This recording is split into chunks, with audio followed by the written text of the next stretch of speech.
Hello, my dear folks. Welcome to the show, Jack Chow on East West with G&E TV.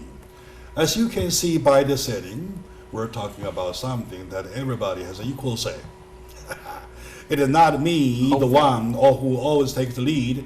It is everybody who can take the lead and, can say as much as they want.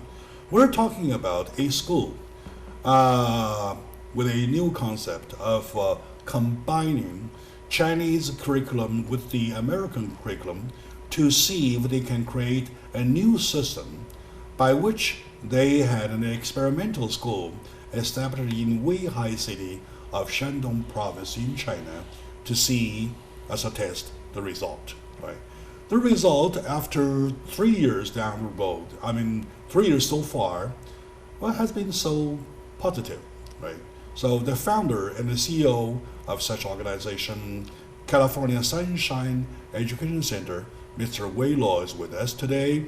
Welcome to the show, Mr. Luo. Thank you, Jack. Always be delighted. All right, very good.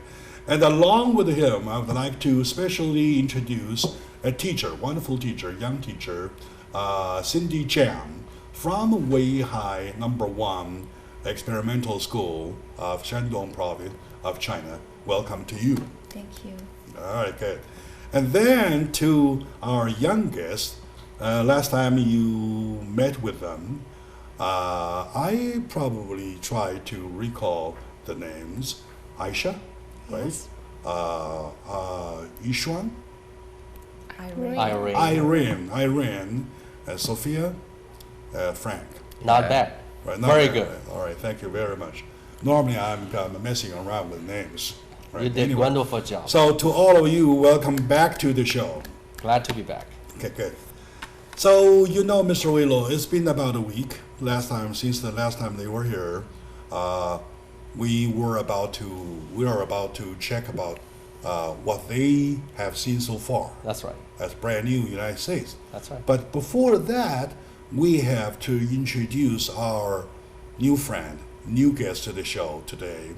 Would like to invite the Cindy Jiang, the teacher, English teacher, to introduce herself to our audience. How about that? Good idea.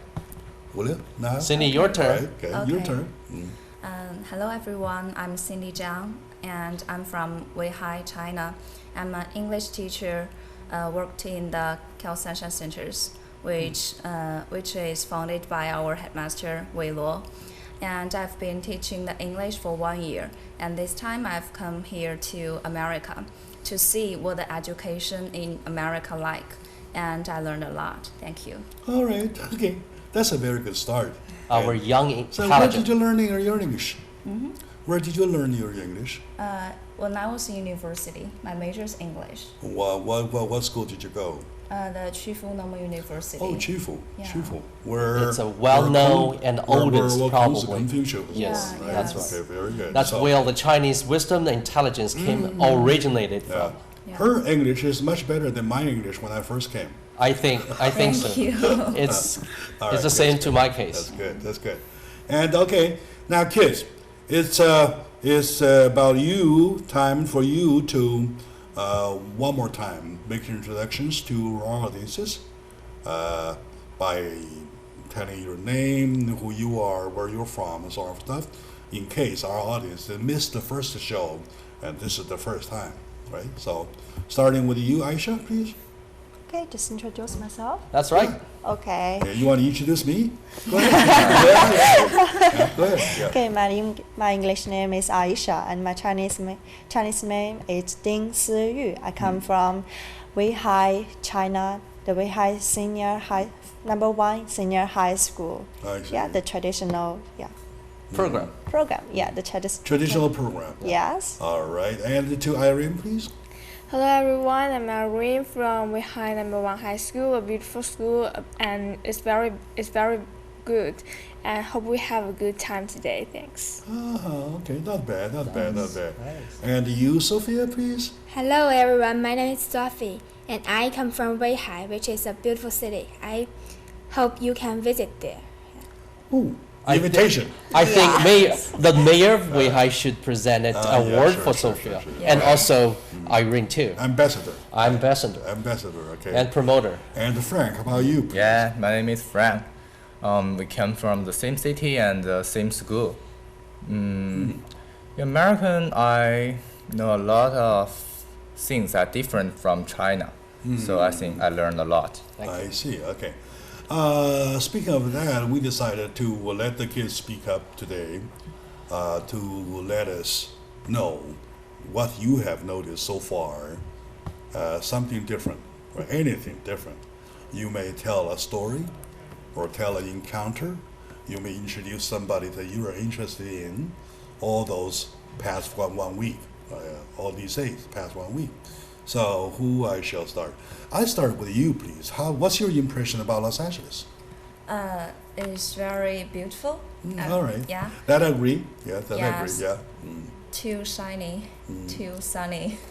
Yeah. Shiny. Shiny and sunny. Yeah. A lot of sunburns. Hopefully Yeah. not. All right. Actually, I did. You did. Yeah. Oh, I see. And the sky is bluer, right? Yeah. I enjoy that a lot. And what else have you noticed? I noticed because I'm an English teacher, so I paid a lot of attention on the classes.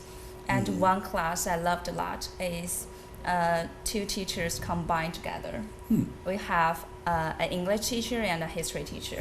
And first, some warm up by the English teacher, some games to play with the students, and then the history teacher show something to the students.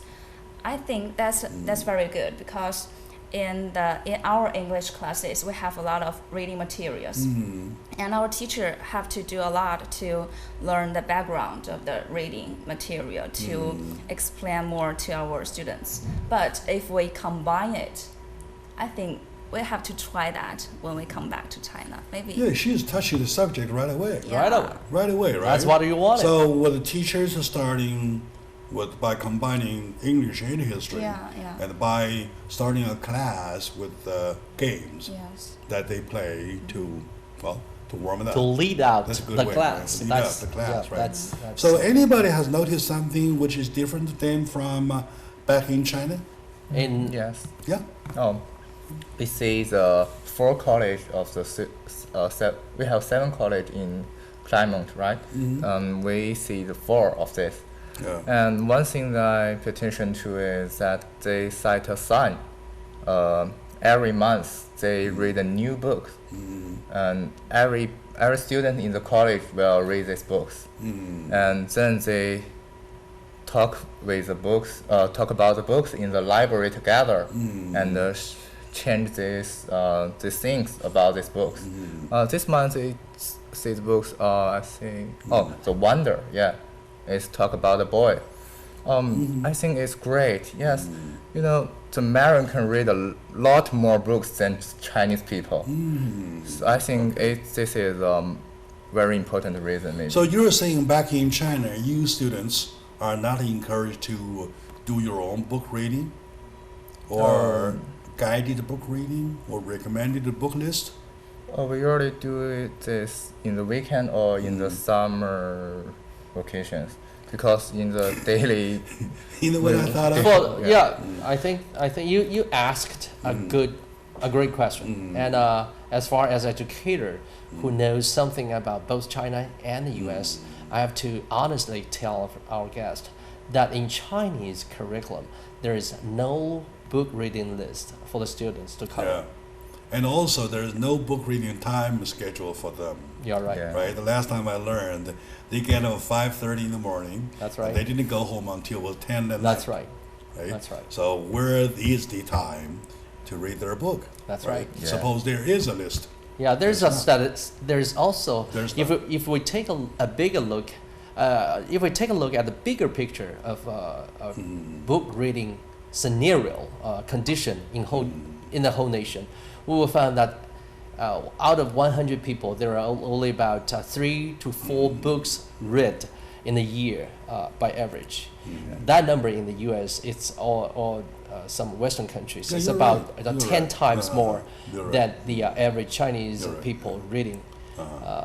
That's And back in very- my son's class, even when he was in high school, they were the back. I mean,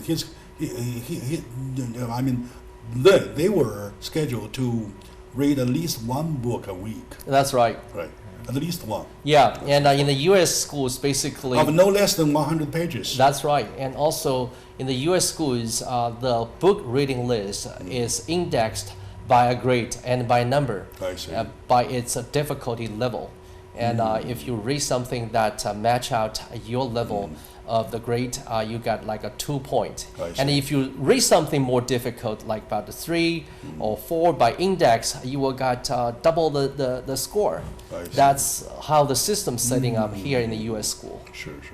So to our teacher, Cindy Chang, though, you're a teacher. You were talking about from a teacher's point of view, right? When your student realized that they had very little time reading book, though, do you agree? Actually, when I was a student, I have very little time to read. But now in our school, actually we now have a book list for the students. But now the Let me make problem an is- insertion. Our program specifically, I see. not the whole school. I'm Our talking program. about I'm Yeah, talking yeah. about her opinion. Yeah. Yes. Yes. Yeah, so go ahead. they have the book list to read, but of course the time is still a problem. They have the list, but the time is still not enough for them to read. So No, there's no time. There's zero time. so maybe they can just scan the book and cannot read it deeply, cannot think deeply about it. I see. And speaking of weekend, though, they have to go to piano classes, the violin classes, dancing classes, the drawing classes, That- all kinds of classes. In like most that. recent years, that kind of after school programs has been minimized to the lowest level already. Okay. Anyway. Yeah. All right. So, my dear audience, today we're interviewing a bunch of wonderful kids from China, including their wonderful teacher, beautiful teacher, Cindy Jiang, and the program of curriculum exchange program created by Mr. Wei Lo, and we're all joined by those wonderful guests to share about their thoughts with us. And first of all, I would say those kids arriving here for a week already, they must have found something totally different from that things in China. So stay with us. We'll be back right after this moment.